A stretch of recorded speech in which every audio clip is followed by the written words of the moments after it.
Hello दोस्तों, top class Patna के YouTube channel में आपका स्वागत है। हम लोग बायोलॉजी सेक्शन को देख रहे थे, जिसमें आज का हमारा टॉपिक है कोशिका विज्ञान, साइटोलॉजी।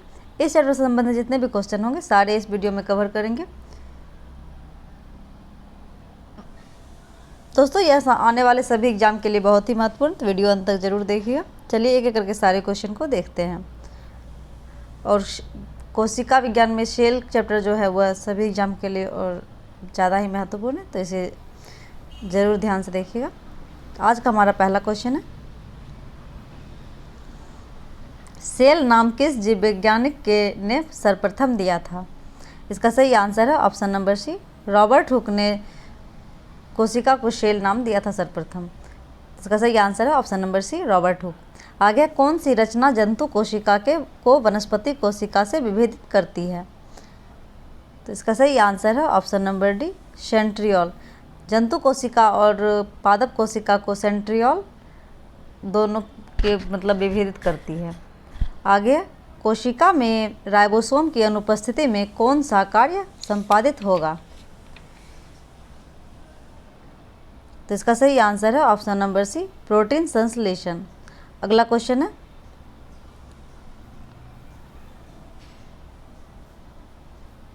यदि माइटोकॉन्ड्रिया काम करना बंद कर दे तो कोशिका में कौन सा कार्य नहीं होगा? तो इसका सही आंसर है ऑप्शन नंबर बी, भोजन का ऑक्सीकरण नहीं होगा। अगला क्वेश्चन है,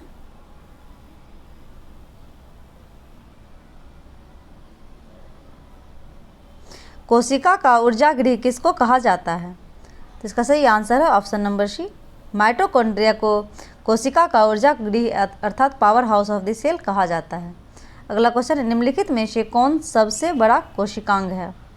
इसका सही आंसर है ऑप्शन नंबर सी, प्लास्टिड कोशिका का सबसे बड़ा अंग है। आगे, कोशिका में प्रोटीन संश्लेषण कहाँ होता है? इसका सही आंसर है ऑप्शन नंबर बी, राइबोसोम में प्रोटीन का संश्लेषण होता है। आगे, पादप कोशिकाओं का सबसे बाहरी आवरण कहलाता है। इसका सही आंसर है ऑप्शन नंबर बी, कोशिका भित्ति कोशिका पादप कोशिकाओं का सबसे बाहरी आवरण है। अगला क्वेश्चन है, कोशिका को एक निश्चित रूप प्रदान करती है। इसका सही आंसर है ऑप्शन नंबर बी, कोशिका भित्ति। कोशिका भित्ति कोशिका को एक निश्चित रूप प्रदान करती है। आगे, कोशिका द्रव्य में उपस्थित महीन शाखित झिल्लीदार और अनियमित नलिकाओं का घना जाल कहलाता है। इसका सही आंसर है ऑप्शन नंबर डी, अंतःप्रद्रव्य जालिका को। आगे, प्रोटीन निर्माण का सक्रिय स्थल है। इसका सही आंसर है option number B, ribosome protein निर्माण का सक्रिय स्थल है। अगला क्वेश्चन है,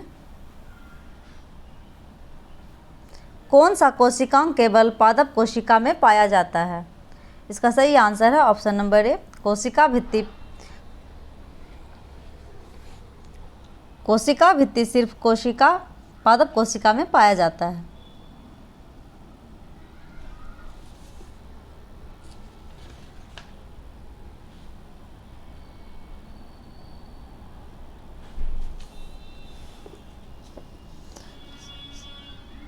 सॉरी, 12 का सही आंसर हो जाएगा ऑप्शन नंबर डी, उपर्युक्त सभी कोशिका भित्ति लवक और रिक्तिकाएं सिर्फ पादप कोशिकाओं में पाई जाती है। अगला क्वेश्चन है, कोशिकीय श्वसन का सक्रिय स्थल है। इसका सही आंसर है ऑप्शन नंबर बी, माइटोकॉन्ड्रिया कोशिकीय श्वसन का सक्रिय स्थल है।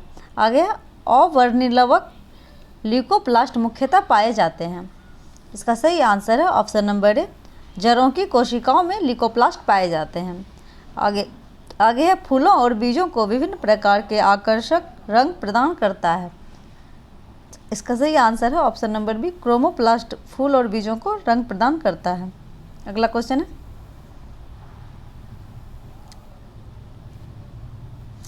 पत्तियों को हरा रंग प्रदान करता है। इसका सही आंसर है ऑप्शन नंबर बी, क्लोरोप्लास्ट में क्लोरोफिल पाया जाता है, जिसके कारण पत्तियों का रंग हरा होता है। आगे, कोशिका को आत्महत्या की थैली कहलाता है। कोशिका की आत्महत्या की थैली कहलाता है। इसका सही आंसर है ऑप्शन नंबर ए, लाइसोसोम को आत्महत्या की थैली कहा जाता है, अर्थात सुसाइडल बैग ऑफ शेल।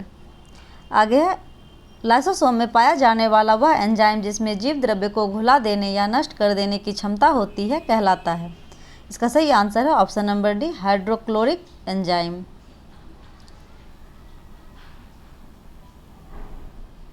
अगला क्वेश्चन, 80% से अधिक सेल कोशिका में पाया जाने वाला पदार्थ है। इसका सही आंसर है ऑप्शन नंबर डी, जल। 80% से अधिक सेल जो है वह कोशिका में जल पाया जाता है।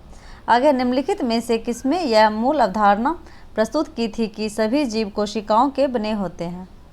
इसका सही आंसर है ऑप्शन नंबर डी, 2 और 4। सलाइडन और टी श्वान ने यह अवधारणा प्रस्तुत की थी कि सभी जीव कोशिका के बने होते हैं। अगला क्वेश्चन, किसकी उपस्थिति के कारण किसी पादप कोशिका और पशु कोशिका में अंतर पाया जाता है। इसका सही आंसर है ऑप्शन नंबर बी, कोशिका भित्ति के कारण। आगे है, गोल्जिका का प्रमुख कार्य है। इसका सही आंसर है ऑप्शन नंबर डी, स्रावी करना गोल्जिका का प्रमुख कार्य है। आगे, निम्नलिखित में कौन सा कोशिकांग डीएनए रखता है। इसका सही आंसर है ऑप्शन नंबर डी, सेंट्रियोल कोशिकांग डीएनए रखता है। अगला क्वेश्चन है, कौन सा कोशिकांग प्रोटीन संश्लेषण में प्रमुख भूमिका निभाता है। इसका सही आंसर है option number B, endoplasmic reticulum और राइबोसोम प्रोटीन संश्लेषण में मुख्य भूमिका निभाता है। आगे, प्रोग्राम्ड सेल डेथ का कोशिकीय एवं आणविकीय नियंत्रण क्या कहलाता है। इसका सही आंसर है ऑप्शन नंबर ए, एप्टोसिस। अगला क्वेश्चन,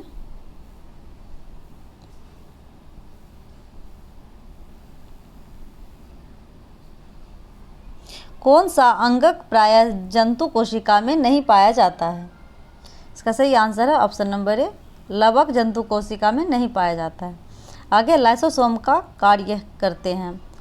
इसका सही आंसर है ऑप्शन नंबर सी, अंतःकोशिकीय पाचन में लाइसोसोम मदद करता है।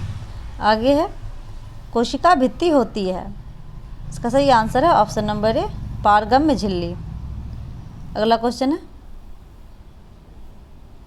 माइटोकॉन्ड्रिया का भीतरी वलन कहलाता है। इसका सही आंसर है option number A, cristae. Mitochondria का भीतरी वलन क्रिस्टी कहते हैं। आगे, माइटोकॉन्ड्रिया किस में उपस्थित होता है। सही आंसर है ऑप्शन नंबर सी, जीवाणु में माइटोकॉन्ड्रिया अनुपस्थित होता है। माइटोकॉन्ड्रिया जीवाणु में नहीं पाया जाता है। आगे, जीव द्रव्य प्रोटोप्लाज्म शब्द का प्रयोग सर्वप्रथम किसने किया था। इसका सही आंसर है ऑप्शन नंबर बी, पुरकिंजे ने सबसे पहले प्रोटोप्लाज्म शब्द का प्रयोग किया था। आगे, जीव द्रव्य जीवन का भौतिक आधार है, यह कथन किसका है। इसका सही आंसर है ऑप्शन नंबर सी, हेक्सले का यह कथन है। अगला क्वेश्चन है, डीएनए के द्विहेलिक्स प्रारूप को पहली बार किसने प्रस्तावित किया था। इसका सही आंसर है ऑप्शन नंबर ए, वाटसन तथा क्रिक्स ने। वाटसन तथा क्रिक के द्वारा सबसे पहले द्विहेलिक्स मॉडल को दिया गया था। आगे, न्यूक्लियस की खोज किसने की थी। इसका सही आंसर है option number D, Robert brown के द्वारा न्यूक्लियस की खोज की गई थी। आगे, कोशिका की क्रियात्मक गतिविधियां नियंत्रित होती है। सही आंसर है ऑप्शन नंबर डी, केंद्रक के द्वारा। अगला क्वेश्चन है, गुणसूत्र शब्द प्रदान किया। तो गुणसूत्र शब्द जो है वह वाल्डेयर के द्वारा दिया गया था। अगला क्वेश्चन है, अंतःप्रद्रव्य जालक की खोज की थी। इसका सही आंसर है ऑप्शन नंबर बी, पोर्टर ने। अगला क्वेश्चन है, इलेक्ट्रॉन सूक्ष्मदर्शी की खोज की। इसका सही आंसर है ऑप्शन नंबर ए, नॉल तथा रस्का ने। अगला क्वेश्चन है, वास्तविक केंद्रक किसमें अनुपस्थित होता है। सही आंसर है ऑप्शन नंबर ए, जीवाणुओं में वास्तविक केंद्रक अनुपस्थित होता है। आगे, सर्वाधिक संख्या में 2n में गुणसूत्र पाए जाते हैं। सही आंसर है ऑप्शन नंबर डी, ऑफियोग्लोसस में सर्वाधिक संख्या में गुणसूत्र पाए जाते हैं।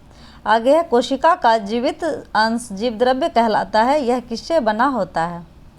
सही आंसर है ऑप्शन नंबर डी, कोशिका द्रव्य, केंद्रक द्रव्य और अन्य कोशिकांग में। अगला क्वेश्चन है, कोशिकीय व आणविक जीव विज्ञान केंद्र कहाँ स्थित है? इसका सही आंसर है ऑप्शन नंबर डी, हैदराबाद में। अगला क्वेश्चन है, निम्नलिखित में सबसे छोटी कोशिका है? सही आंसर है ऑप्शन नंबर ए, माइकोप्लाज्म सबसे छोटी कोशिका है। अगला क्वेश्चन है, कोशिका के बारे में निम्नलिखित में से कौन सा सही है? इसका सही आंसर है ऑप्शन नंबर डी, सभी देह ऊतकों में एक ही प्रकार की कोशिका विद्यमान है। इसका सही आंसर है ऑप्शन नंबर डी। अगला क्वेश्चन है,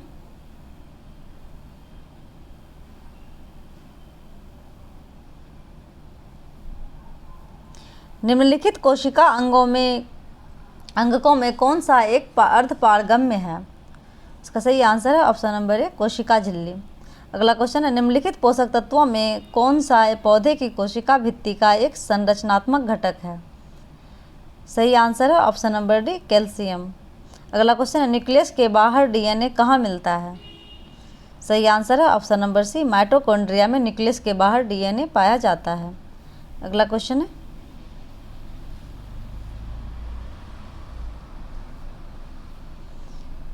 कोशिका कलावर्णात्मक पारगम्य होती है क्योंकि?